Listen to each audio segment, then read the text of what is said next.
গ্রন্থ সম্ভারে আপনাকে স্বাগত জানাই।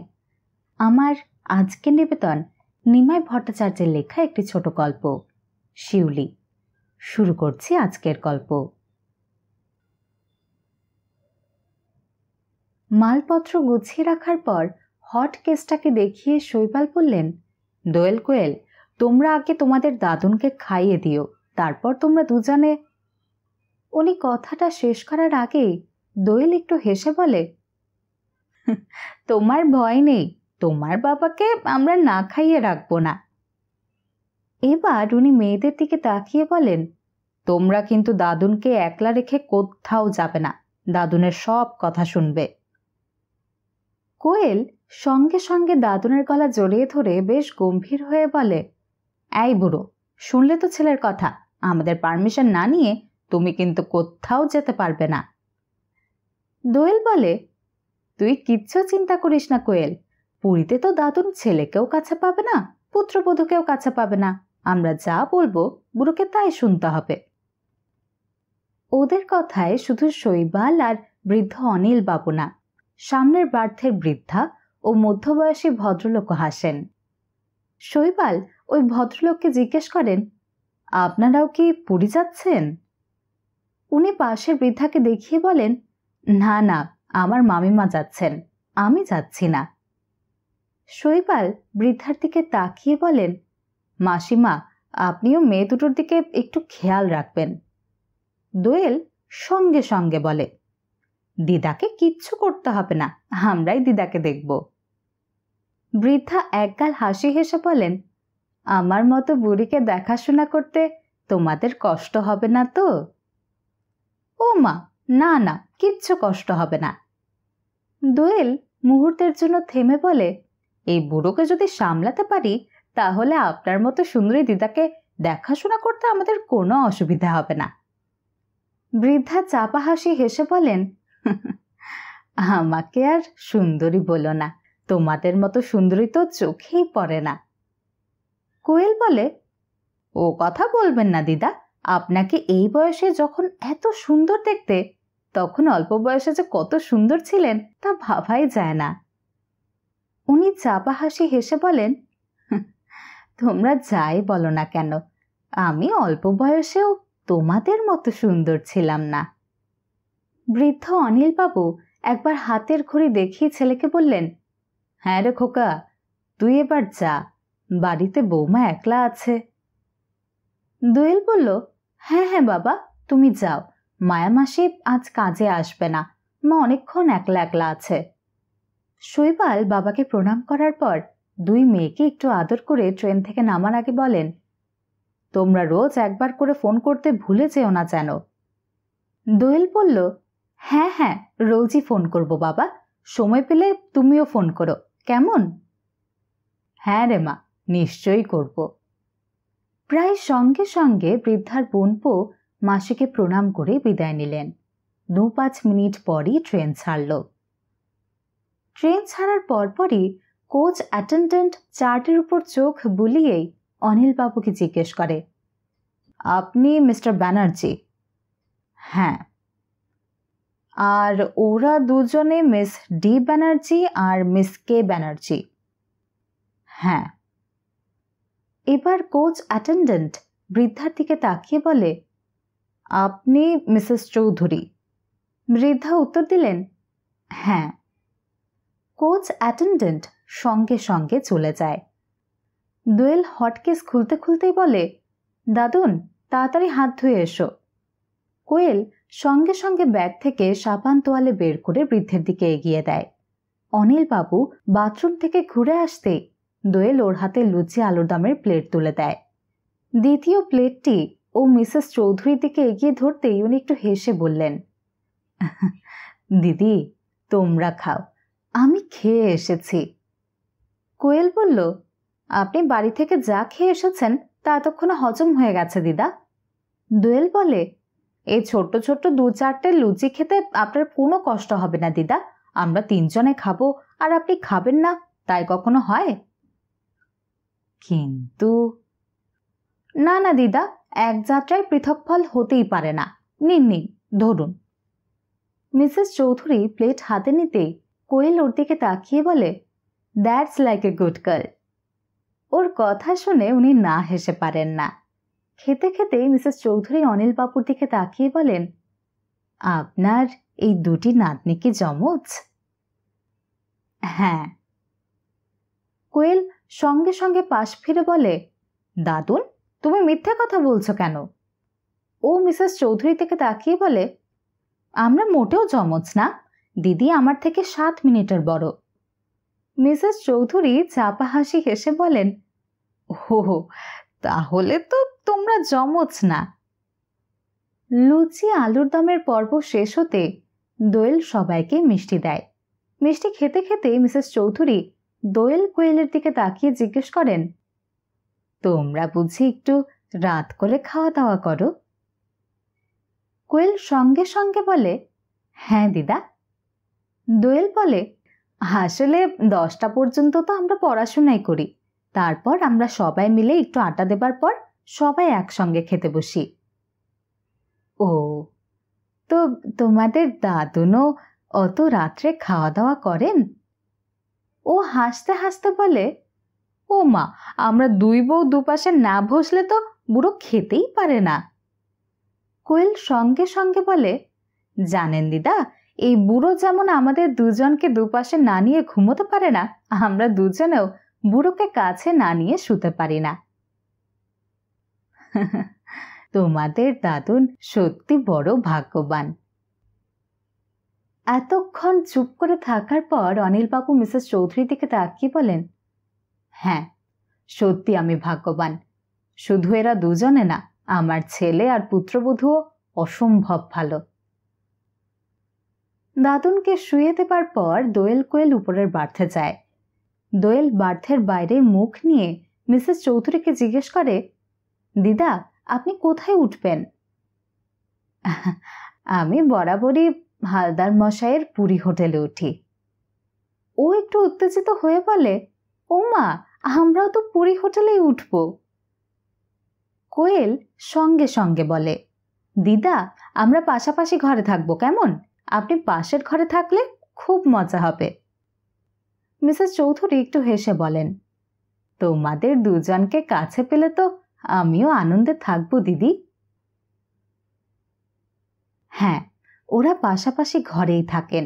একসঙ্গে খাওয়া দাওয়া, গল্পগুজব আর সমুদ্রের ধারে জগন্নাথ মন্দিরের আশেপাশে ঘোরাঘুরি করে 2-3টে দিন বেশ কেটে যায়। সেদিন সকাল থেকেই আকাশ মেঘলা। বাইরে না পেরিয়ে ঘরে বসেই ওরা সবাই গল্পগুজব করছিলেন। হঠাৎ কথায় কথায় মিসেস চৌধুরী অনিলবাবুর দিকে তাকিয়ে জিজ্ঞেস করলেন, দাদা বৌদিকে সঙ্গে আনলেন না কেন? উনি একটু ম্লান হাসি হেসে বললেন, সে বহুকাল আগেই মারা গিয়েছে। উনি মুহূর্তের জন্য থেমে বলেন, আমার ছেলে যখন মাত্র 6 বছরের তখনই আমার স্ত্রী মারা যান। কথাটা শুনেই মিসেস চৌধুরী অবাক হন। সঙ্গে সঙ্গে উনি প্রশ্ন করেন, তখন ওইটুকু বাচ্চাকে কে দেখাশোনা করতেন? অনিলবাবু জবাব দেবার আগেই দোয়েল বলে, দাদুনি তো বাবাকে মানুষ করেছেন দিদা। ও প্রায় না থেমে একটু হেসে বলে, বাবা তো আমাদের 2 বোনকে সব সময় বলেন, তোমাদের চাইতে তোমাদের দাদুনকে আমি 1000 গুণ বেশি ভালোবাসি। মিসেস চৌধুরী একটু হেসে বলেন, এটা উনি মজা করে বলেন দিদি। কোয়েল বলে, না না দিদা, বাবা সত্যি দাদুনকে অনেক বেশি ভালোবাসে। দোয়েল ডান হাত দিয়ে দাদুনের গাল টিপে আদর করে মিসেস চৌধুরীর দিকে তাকিয়ে একটু চাপা হাসি হেসে বলে, সে বাবা মা যাকে ইচ্ছে ভালোবাসুক, আমরা তো এই বুড়োকে নিয়ে মহা সুখে আছি। ওর কথা শুনে মিসেস চৌধুরী একটু হেসে বলেন, সে তো আমি নিজের চোখেই দেখছি দিদি। উনি একটু থেমে অনিলবাবুর দিকে তাকিয়ে জিজ্ঞেস করেন, আচ্ছা আপনার স্ত্রী যখন মারা যান তখন আপনার বয়স কত? আমার বয়স ঠিক 30। মাত্র 30? হ্যাঁ, ওই বয়সে তো অনেকে বিয়েই করেন না। মিসেস চৌধুরী প্রায় এক নিঃশ্বাসে প্রশ্ন করেন, আপনি আবার বিয়ে করলেন না কেন দাদা? অনিল বাবু একটু হেসে বলেন, মা জোর করে বিয়ে না দিলে আমি তো বিয়েই করতাম না। দ্বিতীয়বার বিয়ের কথা আমি স্বপ্নেও ভাবতে পারি না। কোয়েল সঙ্গে সঙ্গে প্রশ্ন করে, দাদুন তুমি বিয়ে করতে চাওনি কেন? এমনি রে মা। ইস, কি আমার সাধু। দোয়েল গম্ভীর হয়ে বলে, দাদুন আমরা কচি বাচ্চা না, আমরা মাধ্যমিক পাশ করে কলেজে পড়ছি। আমাদের বোকা বানাবার চেষ্টা করো না। সত্যি করে বলো তো, কেন বিয়ে করতে চাওনি? বৃদ্ধ হাসতে হাসতে বলেন, সত্যি বলছি বড় বউ, আমি এমনি বিয়ে করতে চাইনি। কোয়েল ফৌজদারি উকিলের মতো জেরা করে, সত্যি করে বলো তো, কোনো মেয়ের প্রেমে পড়েছিলে কিনা? ওর প্রশ্ন শুনে শুধু অনিল বাবু না, মিসেস চৌধুরীও হো হো করে হেসে ওঠেন। দাদুন হাসি দিয়ে ছোট বউকে ভোলাতে পারবে না, আমার কথার জবাব দাও। সত্যি বলছি ছোট বউ। বৃদ্ধকে কথাটা শেষ করতে না দিয়েই দোয়েল বিদ্যুৎ গতিতে ওর দুটি হাত ওদের দুই বোনের মাথায় চেপে ধরে গম্ভীর হয়ে বলে, আমাদের মাথায় হাত দিয়ে মিথ্যে কথা বলবে না। বৃদ্ধ একটা চাপা দীর্ঘশ্বাস ফেলে একটু ম্লান হাসি হেসে বলেন, হ্যাঁ বড় বউ, আমি সত্যি একটা মেয়েকে ভালোবাসতাম। দোয়েল সঙ্গে সঙ্গে বলে, that's like a good boy. Koyel বলল, তোমার মতো হ্যান্ডসাম ছেলে যৌবনে প্রেমে পড়েনি, তাই কখনো হয়? ওদের কাণ্ড কারখানা দেখে মিসেস চৌধুরী শুধু হাসেন। দোয়েল বৃদ্ধের মুখের সামনে মুখ নিয়ে প্রশ্ন করে, তা যে মেয়েটাকে ভালোবাসতে তার নাম কি? শিউলি। কোয়েল চিৎকার করে বলে, হাউ রোম্যান্টিক। দোয়েল আবার প্রশ্ন করে, উনি নিশ্চয়ই খুব সুন্দরী ছিলেন? হ্যাঁ বড় বউ, শিউলি খুবই সুন্দরী ছিল।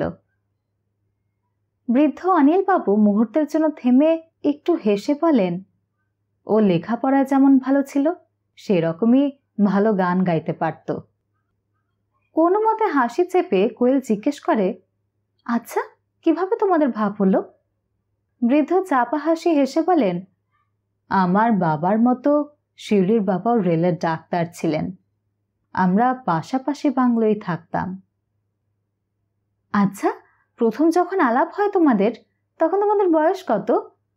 গম্ভীর হয়ে প্রশ্ন করে দোয়েল। আমাদের কারোরই বয়স বেশি ছিল না, বলতে পারো কিশোর কিশোরীর প্রেম, কিন্তু দুজনেই দুজনকে খুব ভালোবাসতাম। কোয়েল হাসতে হাসতে বলে, দাদুন তুমি কি পাকাই ছিলে। যাই বলো ছোট বউ, শিউলিকে দেখলে বা তার সঙ্গে মেলামেশা করলে তোমরাও তাকে না ভালোবেসে থাকতে পারতে না। দোয়েল প্রশ্ন করে, আচ্ছা দাদুন তুমি শিউলিকে বিয়ে করলে না কেন? আমার বাবা তখন কলকাতা থেকে ধানবাদ বদলি হয়ে গেছেন। আমি বেনারস হিন্দু ইউনিভার্সিটিতে পড়ছি। ওই সময় হঠাৎ জানতে পারলাম শিউলির বাবা মা অ্যাক্সিডেন্টে মারা গিয়েছেন। ও মাই গড! দোয়েলের মুখ থেকে কথাটা বেরিয়ে যায়। ওই অ্যাক্সিডেন্টের পরই শিউলি বা ওর দিদিকে বোধহয় কোনো আত্মীয় নিয়ে যায়, কিন্তু আমরা ওদের ঠিকানা না জানায় কোনো চিঠিপত্র লিখতে পারলাম না। কিন্তু উনি তো তোমাদের ঠিকানা জানতেন দাদুন, উনি তো তোমাকে চিঠি দিতে পারতেন। বৃদ্ধ অনিল বাবু মান হাসি হেসে বলেন, বড় বউ, মিসফরচুন নেভার কামস অ্যালোন। ঠিক ওই সময়ে আমার বাবা হঠাৎ হার্ট অ্যাটাকে মারা গেলেন, আর আমিও সঙ্গে সঙ্গে লেখাপড়া ছেড়ে চাকরি করতে শুরু করলাম। উনি একটা চাপা দীর্ঘশ্বাস ফেলে বলেন, শিউলি নিশ্চয়ই আমাকে চিঠি দিয়েছিল, কিন্তু ওর চিঠি আসার আগেই তো আমি বেনারস ছেড়ে চাকরি নিয়ে কটক চলে গেছি। মিসেস চৌধুরী মুখ নিচু করে থাকেন। দোয়েল আর কোয়েলও কিছুক্ষণ কথা বলতে পারে না। তারপর একটা দীর্ঘশ্বাস ফেলে দোয়েল বলে, রিয়েলি ভেরি আনফর্চুনেট। এতক্ষণ চুপ করে থাকার পর মিসেস চৌধুরী একটু হেসে অনিলবাবুকে বললেন, এতকাল যে কথা কাউকে বলতে পারেননি তা এই দুই বউকে বলে দিলেন। কি করব বলুন, এদের তো মিথ্যে কথা বলতে পারি না। ওরা দুজনেও তো আমার কাছে কোনো কিছু গোপনও করে না, মিথ্যেও বলে না। না না, আপনি ঠিকই করেছেন। এদের দুজনের চাইতে ভালো বন্ধু তো আপনার হতে পারে না। কোয়েল হাসতে হাসতে বলে, জানেন দিদা, আমাদের তিনজনের একটা আলাদা জগৎ আছে, সেখানে আমাদের মা বাবারও নো অ্যাডমিশন। মিসেস চৌধুরী হাসতে হাসতে বললেন, তোমাদের ওই তিনজনের জগতে একটু ঠাঁই পাবো না? দোয়েল সঙ্গে সঙ্গে বলে, আপনাকে ঠাঁই না দিলে কি আপনি আমাদের এরকম সিক্রেট মিটিংয়ে থাকতে পারতেন? যাই হোক, দিনগুলো বেশ কেটে যায়। সেদিন সকালে মিসেস চৌধুরীর ঘরে বসে দোয়েল কোয়েল গল্পগুজব করছিল। হঠাৎ এ কথা সে কথার পর দোয়েল বলল, দিদা, কলকাতায় ফিরে যাবার পর আমাদের ভুলে যাবেন না তো? না দিদি, তোমাদের কাউকেই আমি ভুলতে পারবো না। মিসেস চৌধুরী একটু ম্লান হাসি হেসে বলেন, দিদি, এই সংসারে কিছু কিছু মানুষকে সারা জীবনই একা থাকতে হয়। আমি এরকমই এক অভাগিনী। আমি কারুর বাড়িতে বিশেষ যাই না। কিন্তু দিদা, ওকে কথাটা শেষ করতে না দিয়েই উনি বললেন, না দিদি, আমাকে জোর করো না। আমি একা একা লুকিয়ে চুরিয়ে চোখের জল ফেলে বাকি জীবন কাটিয়ে দিতে চাই। উনি দু হাত দিয়ে ওদের দুজনকে বুকের কাছে টেনে নিয়ে বললেন, তোমাদের সঙ্গে কটা দিন কাটিয়ে যে আনন্দ পেলাম তা সারা জীবনেও আমি পাইনি। তোমাদের কথা আমি কোনো দিন ভুলবো না দিদি। পরের দিন সকালে দাদুনকে সঙ্গে নিয়ে বেড়াতে বেরিয়ে দোয়েল কোয়েলের সঙ্গে ওদের এক বন্ধু ও তার মা বাবার সঙ্গে দেখা। ওই বন্ধু জোর করে দোয়েল কোয়েলকে ওদের হোটেলে নিয়ে গেল, বলল সন্ধ্যের আগেই ফিরে আসবে। বিকেলবেলায় চা খেয়ে অনিলবাবু বারান্দায় বসেছিলেন নাতনিদের পথ চেয়ে। হঠাৎ মিসেস চৌধুরী হাজির। অনিলবাবু মুহূর্তের জন্য ওর দিকে তাকিয়ে বললেন, আপনি বেড়াতে বেরোচ্ছেন? না না, আমি কলকাতা ফিরে যাচ্ছি। সে কি, আজই? হ্যাঁ।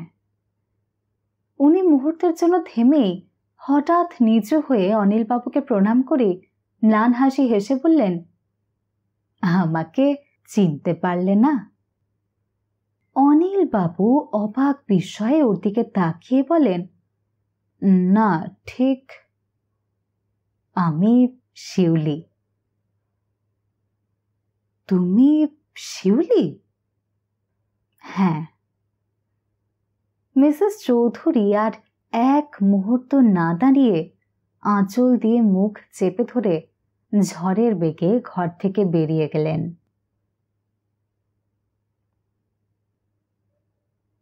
শেষ হলো নিমাই ভট্টাচার্যের লেখা ছোট গল্প শিউলি।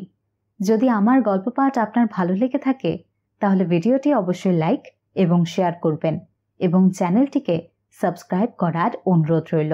ভালো থাকবেন। আজ এখানেই বিদায় নিচ্ছি। ধন্যবাদ।